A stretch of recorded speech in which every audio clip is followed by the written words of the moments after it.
Real Life, Real Crime is a true crime podcast brought to you by Woody Overton and executive producer Toby Templey.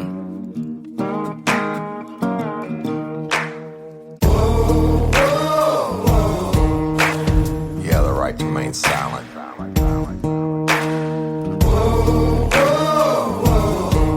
Anything you say can and will be used against you in a court of law.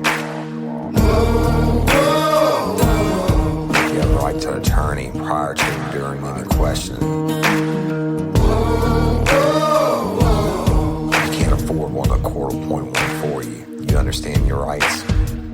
Your crime spree was over, son. Yeah, you thought you had it licked, but Detective Overton made you should have turned to shit.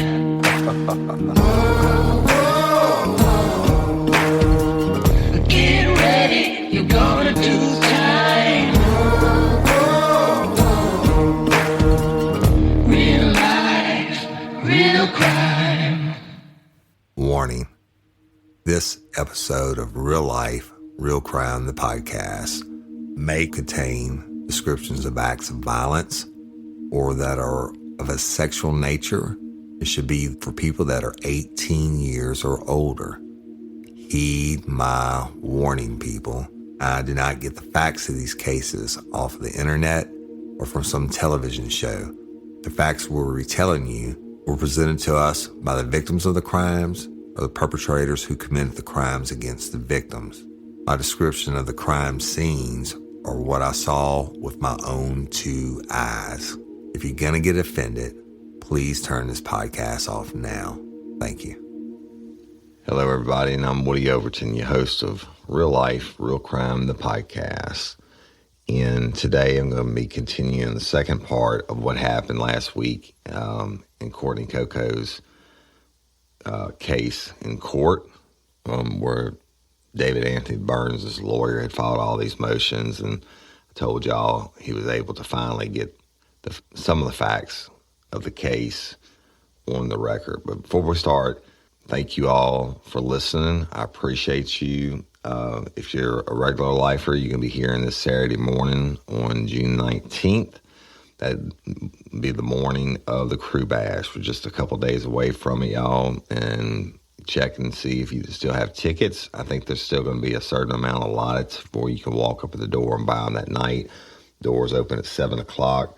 Special thanks to, again, to Captain Calvin Duvall, Duvall's Cajun Charters, for donating the fish and trip for LOPA, where if you buy a ticket, it's $15 a ticket. The winner's going to win a guided fishing trip donated by Duvall's Cajun Charters. The lodging for your trip is going to be donated by Real Life, Real Crime and me. And then the winner is going to get to bring all their fish home, and it'll be a lot, y'all. And a brand new Yeti ice chest donated by local leaders to podcast and Jim Chapman.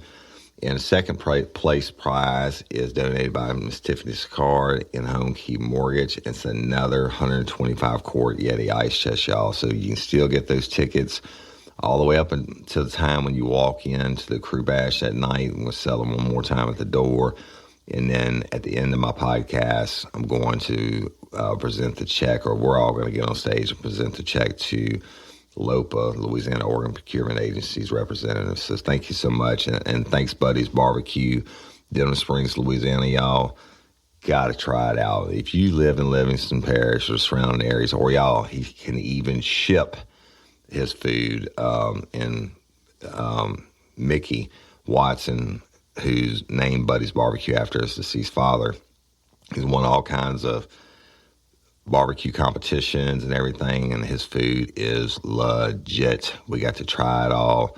Great guy. He's donated some more stuff for lifers that are coming from out of town. We'll put together goodie bags for them. There are people that are staying at the Hilton, and Buddy donated some of his dry rub pork seasoning for that bag also. But Buddy's Barbecue can also cater as small as 10 people up to huge weddings, and it doesn't even have to be barbecue. You can cook anything from jambalas to whatever, boudin. I mean, this man can do it all. And I'm going to be going fishing this week with some lifers from Colorado who are coming in to go fishing with Captain Duvall because of Real Life, Real Crime. And they invited me to go on that trip with them. And Miss Mickey from Buddy's Barbecue is going to hook us up with a lunch because, you know, barbecue carries really well, right? And ice chest, and he's going to hook us up with some more barbecue. So y'all stay tuned for a video of that. But thank you all for liking us and sharing us and helping me grow. And Patreon members, thank you so much. Your episode will be coming out. The bonus episode will be coming out the last week of the month when I'm not doing releasing any other episodes. So hopefully we can get through this one, and then we're going to start a whole new season with a couple of surprises for y'all. So let's just get with it. Back to court. Oh, last thing, if you own a business like Buddy's Barbecue or if you own a business and you want to advertise with Real Life, Real Crime, email Cindy at Cindy, CYNDI, at realliferealcrime.com, and we'll tell you what your options are. So, I mean, we do it for the national companies every week, y'all. I like to do it for people who own their own businesses. But let's get started. Go back into the courtroom, and I told you, that LaCour, the defense attorney, was questioning Detective Tanner Dryden on the stand. He was really hounding on hard about this eyewitness out of Texas who said he almost got run over by Burns backing out of the body dump site and winning. And they were going back and forth, and I think I ended it where, he asked about tire tracks being found at the scene, where they matched the car. Dryden said, yeah. And asked about the shoe prints, and Dryden said, yeah. But basically, he summed that part of it up. He asked this, LaCour said, Detective Dryden, do you have any witnesses that saw my client, Anthony Burns, with Courtney Coco that weekend? And Tanner kind of hesitated, and LaCour asked him again, and Detective Tanner says no. All right, so second part, LaCour starts to question Dryden about who I call suspect 2, y'all, from the series, and I'm still not going to say his name. So he begins to question about suspect 2, and he said, do you know who this person is? And Dryden said yes. And he said, do you know where he was that weekend? And Dryden said, well, I mean, he kind of hesitated. And LaCour said, asked him again. And Dryden said, well, he was riding four-wheelers at an ATV park. And LaCour says, what didn't he supposedly get hurt that weekend? And he said, yes. And he said, do you have any proof that he got hurt? And Dryden said, no. He said, I tried to pull the medical records, but they don't keep them past 10 years. And so, I mean, LaCour basically was like, so you don't have any proof that he was at an ATV park riding or whatever? And ultimately, Dryden had to say no, that he didn't. And LaCour says, didn't you have a witness that told you suspect 2's DNA was on the trunk? And Tanner said that suspect 2 said if it was, that suspect 2 said if it was because he was set up. LaCour said, didn't he say he was in the area 3 times when the body was dumped? Tanner said that suspect 2 said he was and forgot work stuff and went back home and came back to make a delivery. Now, y'all heard all about this on the podcast, right? LaCour said, didn't you get a statement from a witness that said he told someone, I'm going to prison because my DNA is on her trunk? And Tanner said that suspect 2 said if it was there, he was being set up by his ex. LaCour says, didn't the witness tell you that suspect 2 got home late that night in his van? Tanner said yes. And he says, that witness tell you they found some stuff in the van? And Tanner said, yeah. He said and some saran wrap. He said, but the saran wrap wouldn't be unusual because he carried supplies wrapped in his van when he did his deliveries. Core says, but didn't he miss a birthday party that weekend? And Tanner said yes. And LaCour says, so there's no proof that suspect 2 was riding in an ATV park and no medical records, and you don't really know where he was. And LaCour starts talking about statements, all right? And he says, statements from suspect 2's ex that said suspect 2 was obsessed with Courtney Coco. Tanner says yes, because he kept saying Burns killed her. And LaCour says that suspect 2 is one who said Courtney was wrapped in comforter and that Burns is grandma, and he later changed it to mom. Y'all washed the comforter, and did Tanner interview the mom? Tanner said no, because she was deceased, but he did a search warrant on 2 of Burns' previous addresses looking for the comforter and didn't find it. LaCour asked about another witness, and did Tanner interview them? Tanner said they were dead also. LaCour got into the DNA sample, and Tanner said it came back to an unknown male mixed with Courtney, but technically they couldn't tell back then, right, because DNA wasn't advanced enough. But Tanner said he's in the process of getting warrants for Burns' DNA now because they're retesting the DNA, and DNA is improved, but it's no guarantee that it'd be improved enough to get enough markers out of y'all. Then LaCour asked Tanner why suspect 2 is not under arrest. Tanner says he didn't think he was a suspect. Well, again, y'all, I'm calling him suspect 2 because that's what you heard me call him when I did the episodes on the casework that we found, right? That I found. So the defense asked, he's swapping it up. He asked about Courtney's old roommate, and he said the girl's name, and he said, didn't they have a falling out, or didn't Courtney put her out of the house? And Tanner says he can't recall. Maybe something about stealing is the reason that she got put out. And LaCour asked about break-ins at Courtney's. Tanner said he couldn't recall. And LaCour says, well, weren't there 7 police reports filed before her death about break-ins at her house? And Tanner says, well, there were some, but he'd have to review the file. And again, LaCour says, didn't you read your file before court? LaCour asked about another witness that saw a guy named Prince driving Courtney's car in the projects in Alexandria on Sunday before her body was found the next day. And Tanner said, yes, someone gave that statement. Now, y'all, Prince is Angola for the rest of his life for murder that happened, that he did after Courtney Coco. And LaCour asked who was the last person to see Courtney Coco alive, and Tanner says it was her friend, and I'm not going to say the name.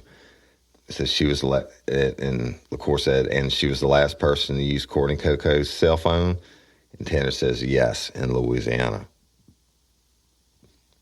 LaCour starts asking about other suspects, including Courtney's boyfriend and 2 other guys that were said to have been having sex with her or threesome with her, and they killed her accidentally.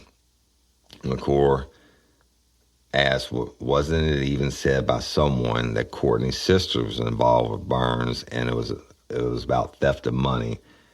And Tanner said, yeah, that was said. LaCour says, Burns said he stayed home and had sex with his girlfriend all weekend, and that is his alibi.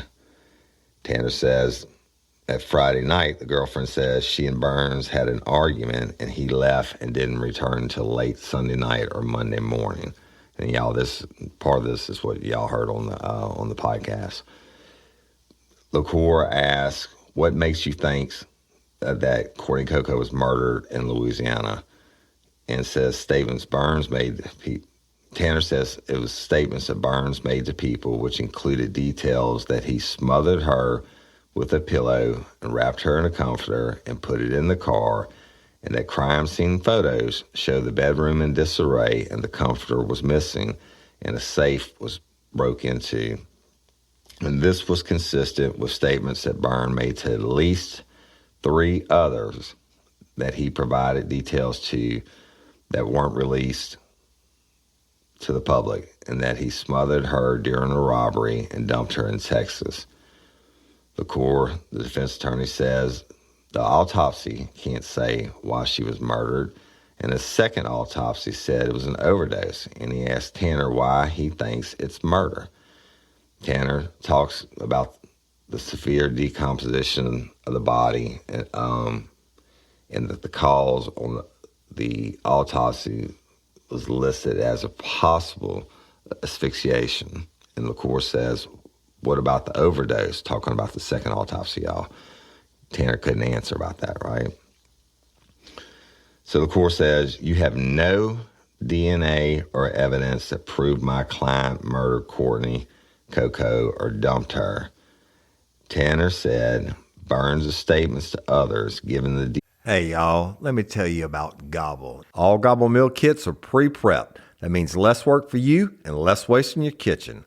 Their meal kits include everything you need so you can save time at the store or just skip that trip entirely. I got the box in and I had 3 different meals. I had a Kung Pao chicken, crispy fish tacos, and a beef bourguignon, however you say it. But let me tell you about the classic beef bourguignon. Look, it came with beef pot roast and a beef broth concentrate, red wine demi-glace, cremini mushrooms, cipollone onions, mashed potatoes, baby carrots, and rosemary thyme butter. It was so easy to make. Literally like 15 minutes it took Cindy. And let me tell you something, and all the dishes were fire, but this thing was like a taste explosion in my mouth. It's just unreal. We've got to spend more time together and more time doing the things we love because everything came in this one single box right to my door. So see what a difference Gobble will make for your household.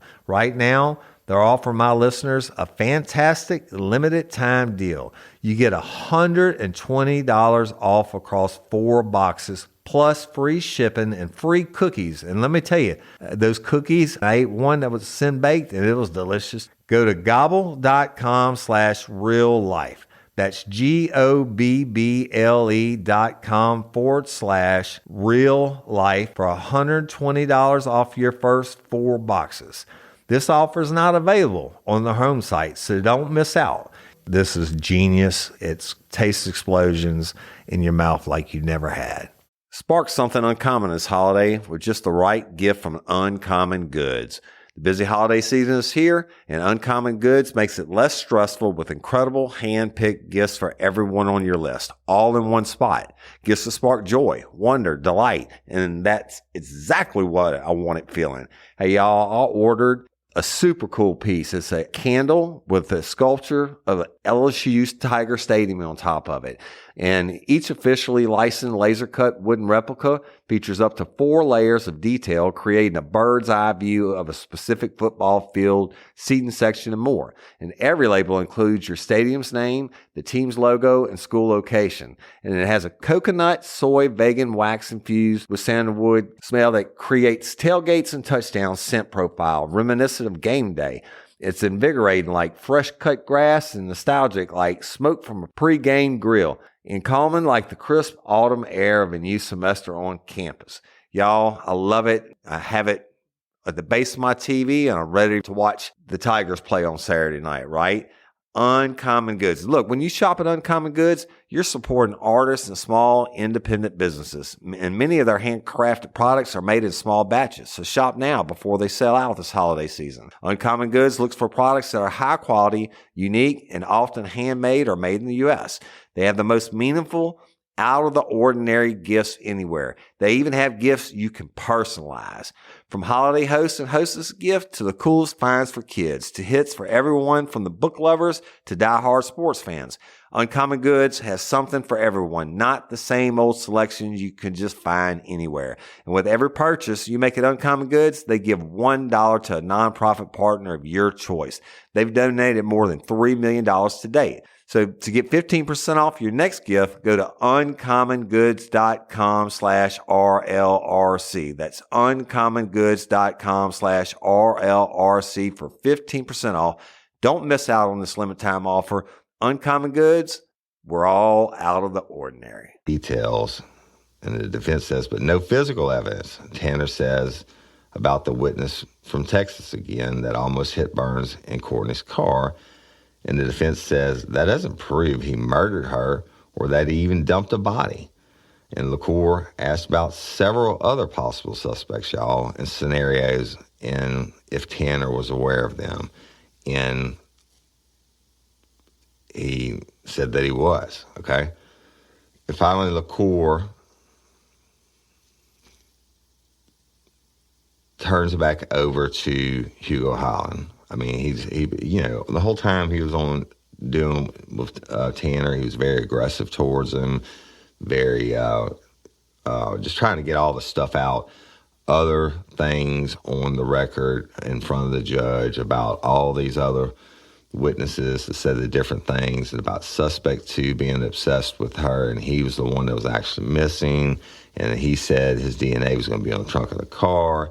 He puts himself in the area 3 times when the body was dumped, all that. And basically, you have nobody that saw Burns with Courtney Coco that weekend. Well, yeah, basically, right? But it's not everything, y'all. So he tenders him back over to Hugo Holland, meaning he gave Tanner back to Hugo Holland. Hugo Holland asked Tanner if he was aware of the autopsy report that say Courtney was murdered. Tanner says yes. And Hugo Holland says, what did they say about the cause of death? And Tanner says it's asphyxiation. I'm having to read through my notes. Remember I told you it was so much information. I left court and I spent like 3 hours taking notes on my phone. All right, so Hugo Holland asked Tanner, he said, Courtney Coco was murdered and dumped in Texas by Burns. And you would figure that since her car was found in Houston, that he needed a ride back. And Tanner says yes. And Hugo Holland says, and isn't it logical to think that suspect 2 picked him up? And isn't that something we're looking at? And LaCour really wasn't paying attention. And then he like halfway heard it and he just fucking goes off, right? And he jumps up and objects. He says, Your Honor, I object. And Hugo Holland can't say that because there's no proof that Burns killed Courtney Coco. Not one bit of evidence. And he went off. I thought it was brilliant on Hugo Holland's part because the only thing I would have been afraid of out of all the bullshit that LaCour brought up about suspect 2 and the statements against him and all which implicate him. I mean, basically everything that LaCour said today didn't, or in the courtroom that day, did not implicate Burns. I mean, he made a fact of that, but he certainly made it look like it could have been anybody else but Jesus, right? Anybody else but Jesus and Burns. And, LaCour just says that, you can't try my client on this, it just doesn't work, right? And he said, you can't just nilly-willy pick my client because this is now a high-profile case. After all these years, they decide to work it, and they can't pick my client. There's no proof of murder, blah, blah, blah. I mean, that's not true, y'all. I told you about the 2 different kinds of evidence before, et cetera. So, and LaCour just went off when Hugo Holland slipped that in about suspect 2 picking up Burns from the scene, and that there was something that they were looking at. Let's see what else I put in the notes. Yeah, so I would have been afraid that that it would look very bad for Courtney Coco on what the court was saying. But I mean, it's not a probable cause here, y'all. The grand jury's already indicted him, but I mean, you got an eyewitness puts him backing out at a high rate of speed, almost runs him over to the point where he sees him, picks him out of a photo lineup, and is able to give partial plate on Courtney's car. That's huge. All the other statements of the people that Burns told. Now, Burns told him over the period of the years that he murdered Courtney Coco and what he did. And these witnesses are independent of each other. And they didn't come to light in 2011. Maybe one of them did, but the rest of them came after we started putting the pressure on the podcast and after I found things out and after APD and Tanner actually started to work the case. So, like I said, it didn't look, if you didn't know any better, it wouldn't have looked great. But the rest of the stuff that LaCour said was totally fluff, and he was on a fishing trip and trying to get it all out, a doubt out to the media and on the public record. And LaCour tried to do this initially with a preliminary exam request, which the judge denied. He also tried to get into bill of particulars, which under Louisiana law was only allowed for Tanner's testimony, like I told y'all, if he was going to die, retire, move out of state, etc. But he wanted it out in public, and he got it in under this damn bond reduction hearing, okay? All right, so let's go back to it. When Burns is sworn in, we'll get to his part. LaCour calls him to be sworn in to talk about the actual bond reduction. Now, this is standard, y'all, and you heard me do it, mention on the last courtroom episode when they asked the guy how much money could you make and all that. So they swear him in, get his name, and give him his address. He said, well, what's your address? And he was like, well, it used to be whatever it was. And he said, well, aren't you locked up in the Rapides Parish Jail now? And he said, yeah, that he was. And he said, how much is your bond? He said, $500,000. No, before we got to that, he asked him, he said, before you got locked up, he said, were you working? He said, yes, I was. He said, what were you doing? He said, I did drywall finishing. He said, I did painting. I did tile work. I did whatever. He said, I was self-employed. He said, so if the judge is able to reduce your bond today, would you be able to go back to your same residence? And he said, yes, I would. And he said, and would you be able to go back to your same work? And he said, yes. And he said, if you get out today, if the judge grants you the bond reduction, you can get out. You're going to have restrictions on you, and And Burns said yes. And LaCour asked Burns if his family has the ability to make the $500,000 bond, and Burns said no. LaCour says, how much do you think you can make if the judge lowered the bond today? And Burns said $50,000. He kind of hesitated, and he said, well, I can make $50,000. And LaCour then turns it back over to Hugo Holland, right? Hugo Holland jumps up, and he says, Your Honor, I want to introduce Anthony Burns' criminal history into the record, which states that he has a prior criminal history in California and 37 arrests in Louisiana, including 3 felony convictions. And he starts to list them off, y'all. And this dude's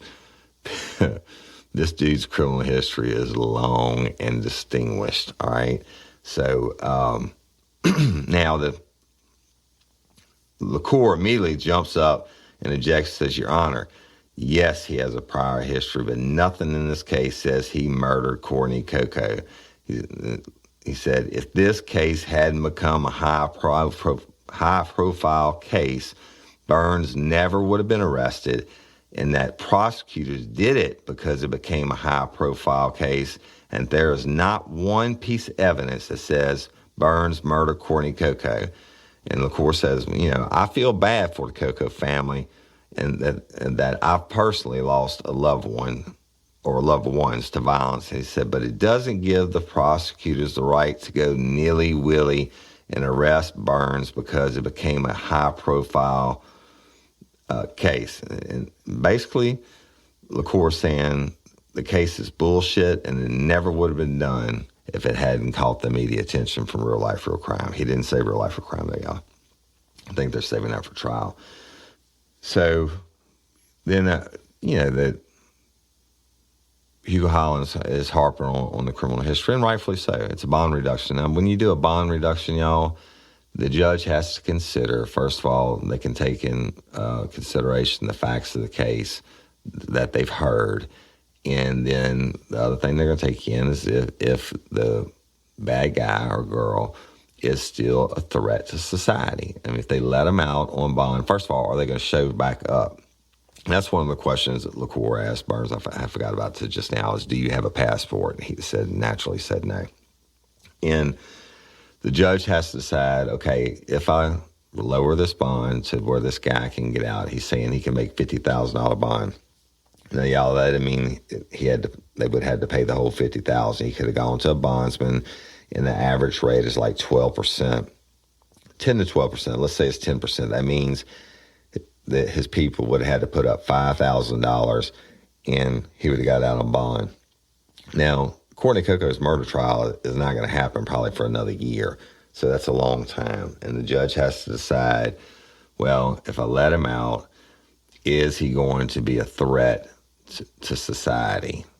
Or is he going to abscond? Is he going to haul ass to Mexico or whatever? Well, I don't think Anthony Burns can find his way out of the state of Louisiana or Texas, much less down to Mexico. And if you go down there, you got to have a way to make a living. So I don't think that's the issue.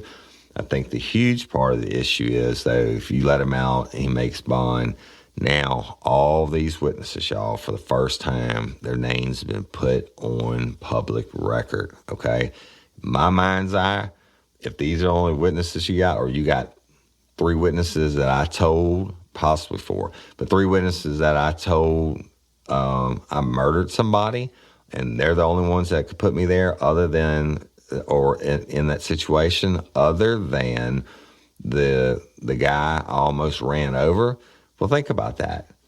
I mean, if you're going to prison for the rest of your life for second-degree murder, that's no probation, no parole, no nothing. I mean, it's a stretch, but if it was me, I'm going to kill every one of them. And if I get caught killing them, so what? I'm not going to get anything worse, maybe the death penalty. But, I mean, who wants to live in prison for the rest of their life anyway? So if Burns gets out and he kills all these witnesses that now LaCour has put on the record, and then there's no trial. I mean, he's going to walk. You have a right to confront your accusers at trial. So the judge has to take that into consideration. And then the judge has to take into consideration if he might cause some other kind of harm while he's out. Now, LaCour tried to make Burns look like this hard-working man, like y'all saw him on the video he did on me on Facebook, but he was like, out in this world, don't let them see you doing good, people. Don't let them see you doing good, because they can't stand it. They can't stand to see a man doing good. Well, bitch, you wasn't doing that good. I don't know what you were on when you did that video and your Photoshoppies and all that bullshit. But yeah, okay, so you're painting and doing some sheetrock and shit like that. Whatever. If he gets out, he commits another crime. Now look, 37 arrests. 37 arrests. Now think about that. The law of averages. If you get arrested 37 fucking times, how many times didn't you get arrested? Even the dumbest fucking criminals, they commit crimes that they don't get arrested for. So if you want to do that times 100,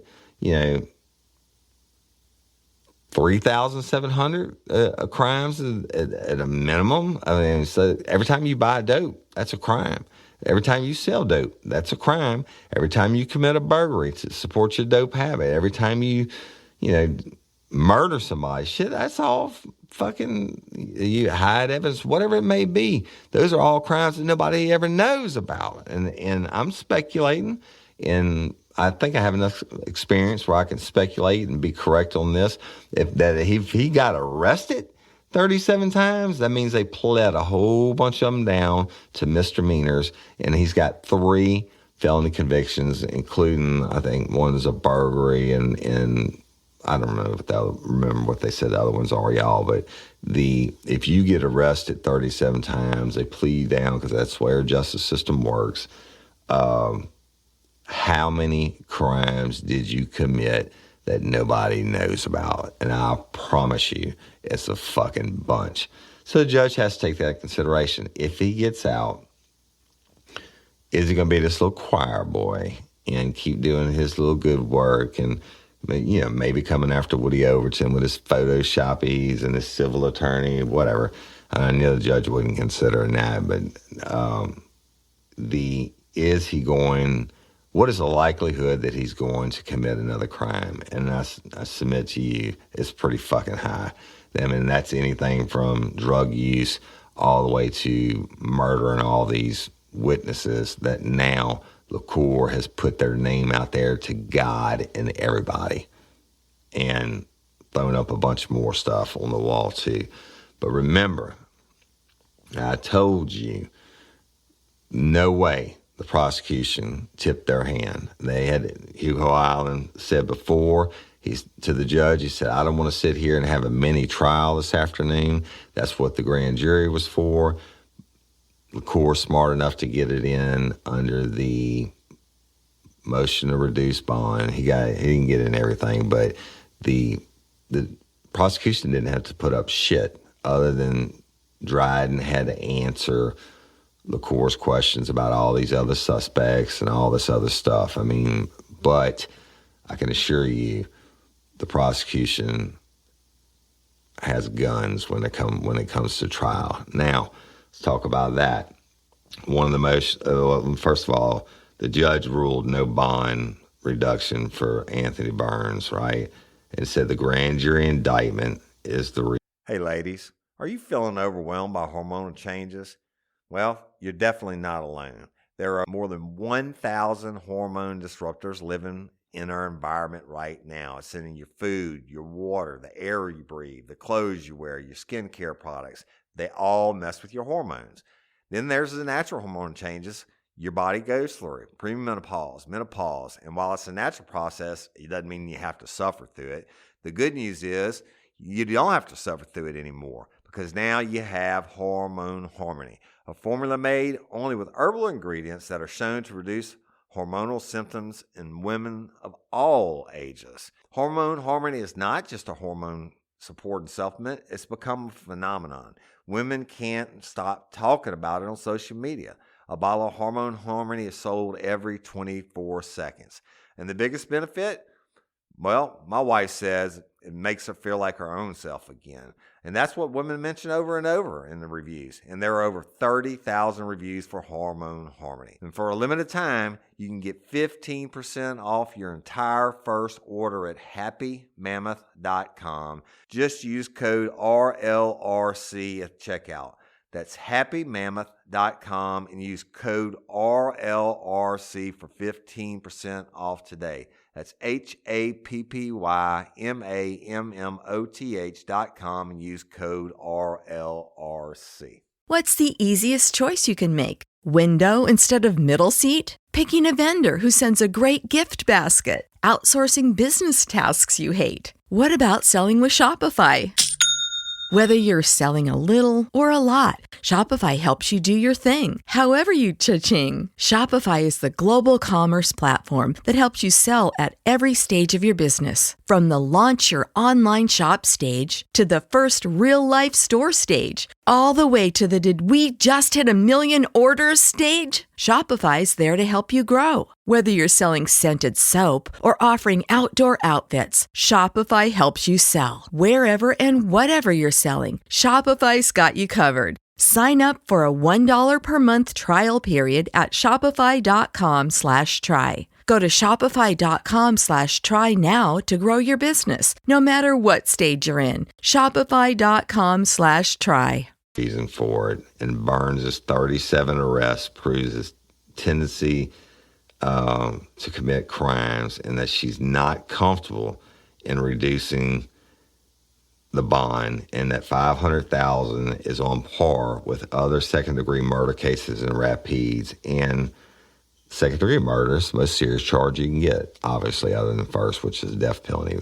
Now, so she's still being fair, I think, on that part. I mean, shit, I wouldn't let his ass out. No, I wouldn't reduce the bond.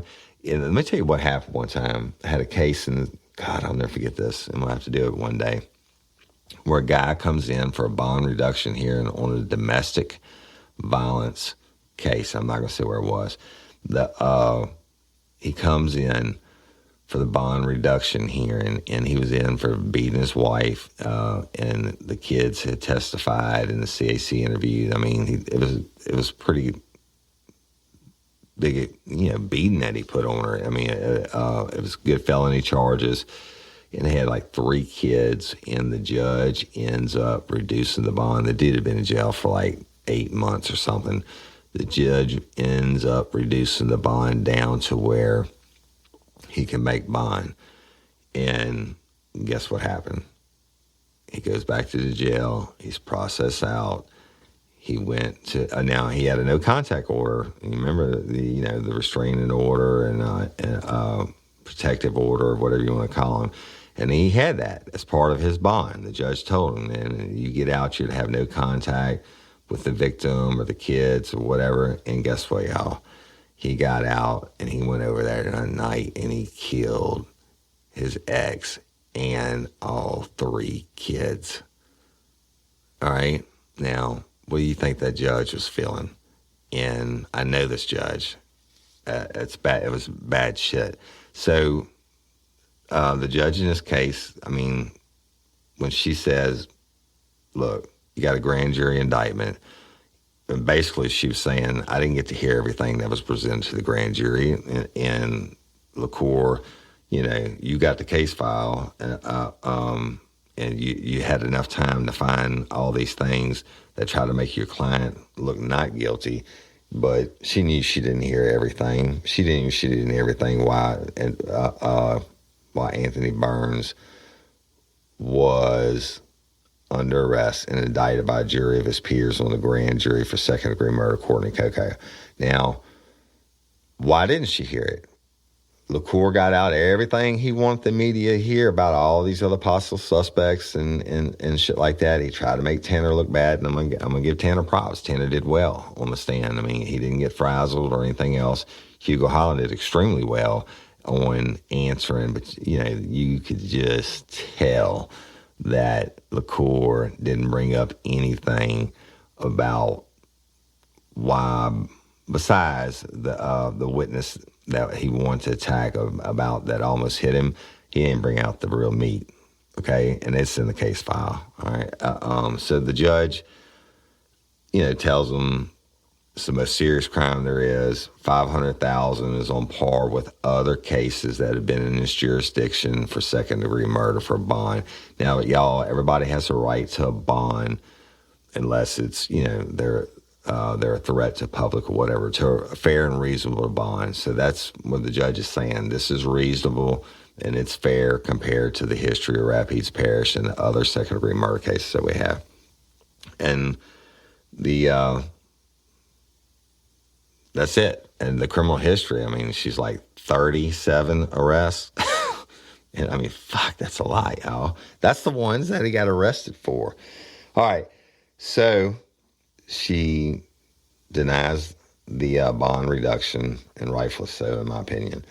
Then they go some like housekeeping matters. They start talking about the next court date, which is in August, y'all, and that's where LaCour was like, I just got this case file, and it's 2,500 pages long, and I want file a motion, something basically to the effect of that the prosecution has to give me anything exculpatory or anything that basically help my client.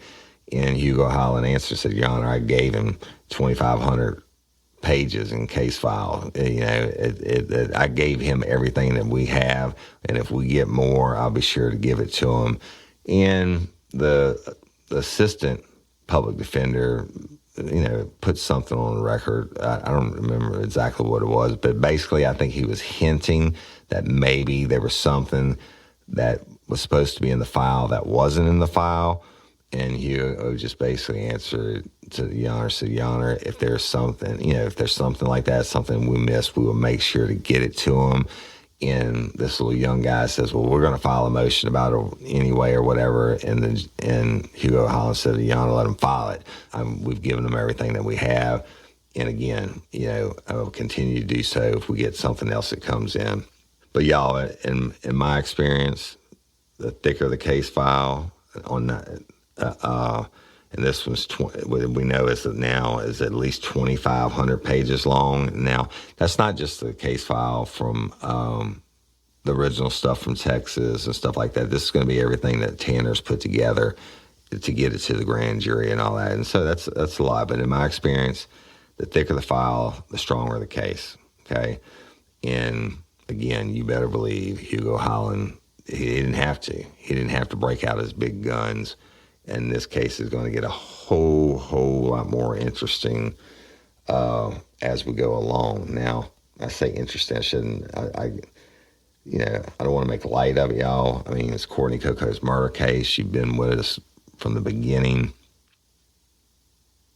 It's murder, and no matter what the outcome is, and I fully believe they're going to get a conviction, but no matter what the outcome is, it'll never bring Courtney back, and that's sad, and it's sad for the family and all that. But you know what? Justice doesn't suck either, and meaning that Anthony Burns has been indicted. Anthony Burns is going on trial. And as far as suspect 2 and all that, and if he's going to testify against Burns or whatever, I don't know. I don't know what they have up their sleeve, but it's going to be, it'll probably be one of the longest trials that I've ever sat in. Now, you see these murder trials like O.J. Simpson and shit like that. They go for months and months and months and stuff like that. I've never had one go for more than a week and a half. So this one is going to be something to see. I mean, you've got when the defense puts on their case, it's really going to be something. The prosecution's case is going to be fire.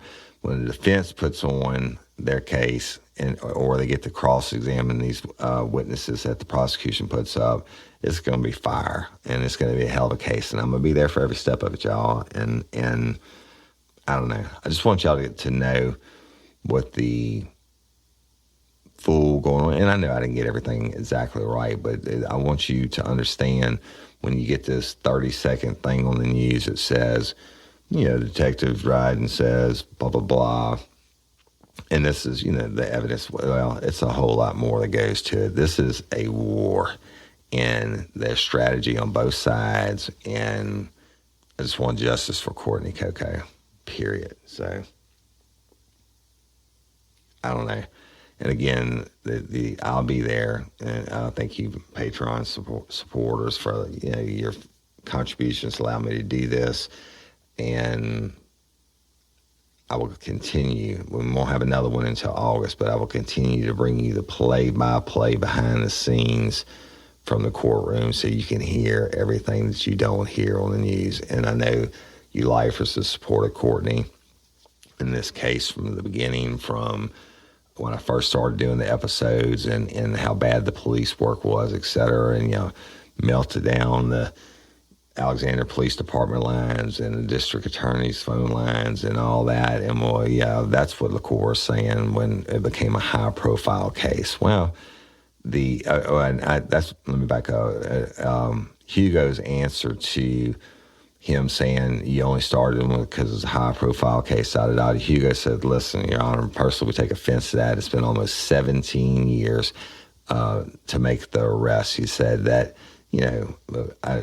we didn't rush into anything. And that, well, true, they didn't, right? They had it a year and a half from when I turned it over to Alexander Police Department. They worked it for another year and a half. So that they didn't rush into anything. So, I mean, whatever, doesn't matter. So thank y'all for the support, the continued support. I appreciate it. The Krewe Bash, if you're hearing this on Saturday, it's going to be tonight.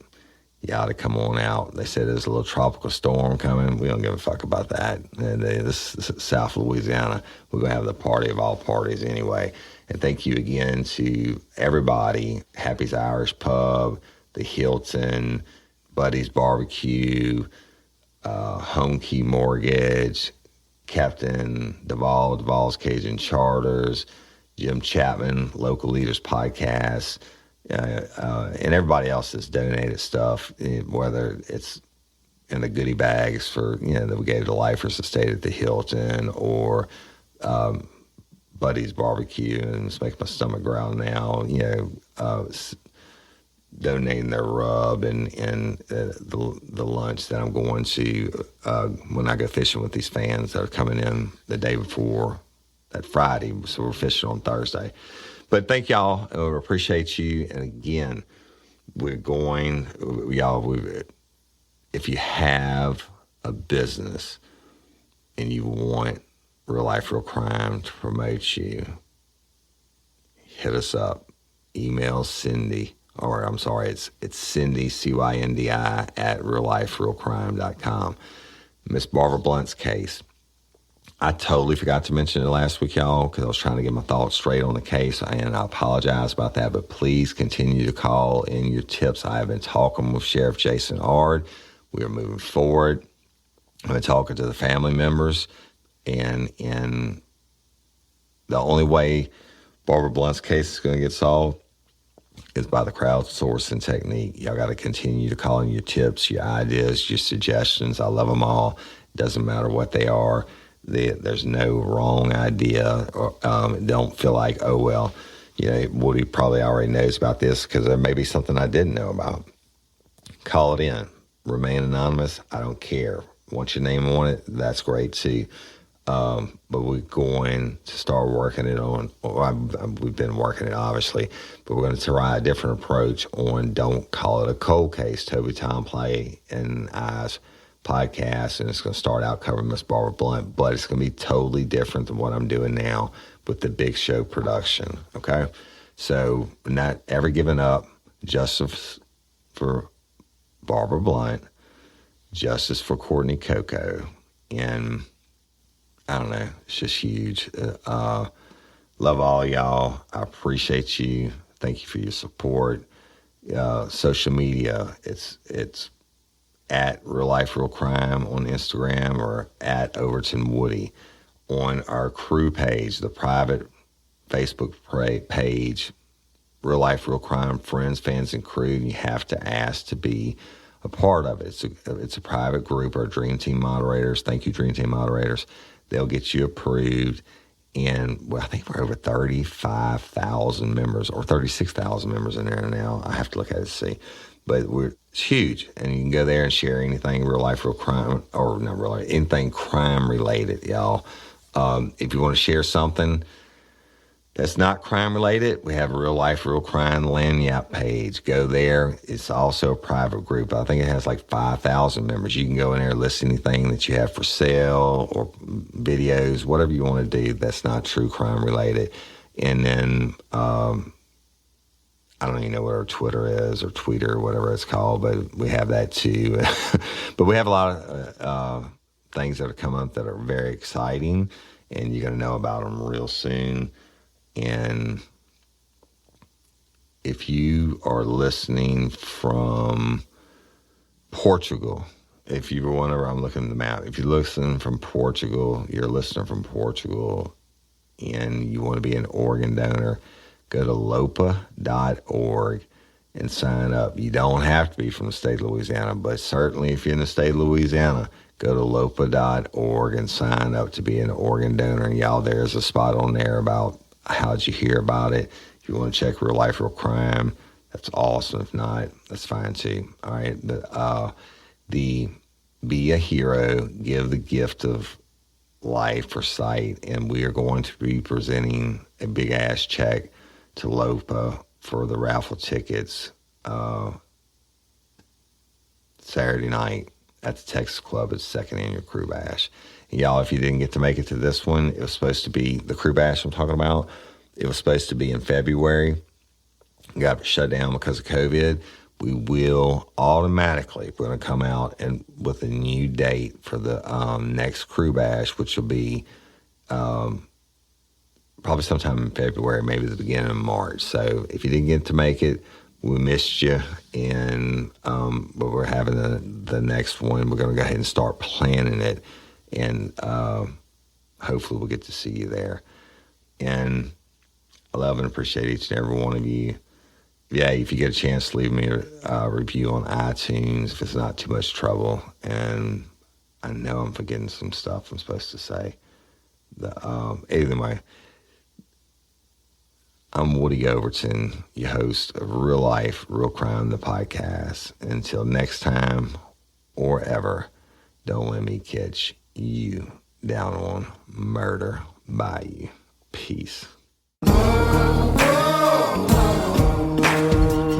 Get ready, you're gonna do time. Real life, real crime. Real Life, Real Crime is a true crime podcast brought to you by Woody Overton and executive producer Toby Templey.